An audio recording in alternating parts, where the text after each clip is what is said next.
বলাকাৰ দেউতাত সপোন ৰহন খনা দূৰণিৰ সাগৰ পাৰত বাজে বাঁহী মধুসনা।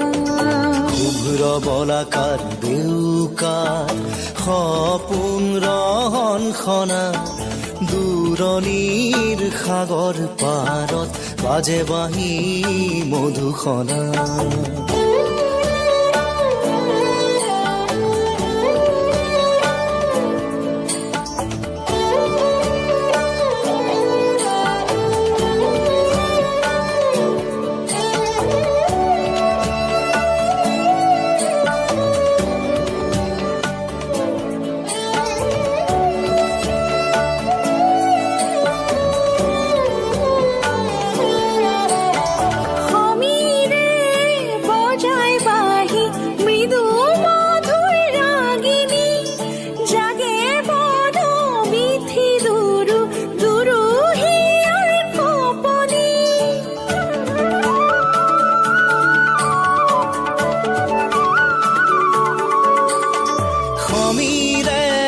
বজাই বাঁহী মৃদু মধুৰ ৰাগিনী জাগে বন বিথি দুৰু দুৰু হিয়াৰ কপনি।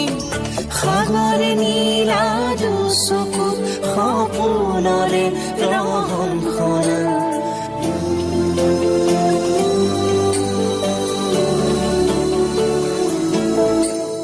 শুভ্ৰ বলাকাৰ দেউকাত সপোন ৰহন খনা দূৰণিৰ সাগৰ পাৰত বাজে বাঁহী মধুসনা।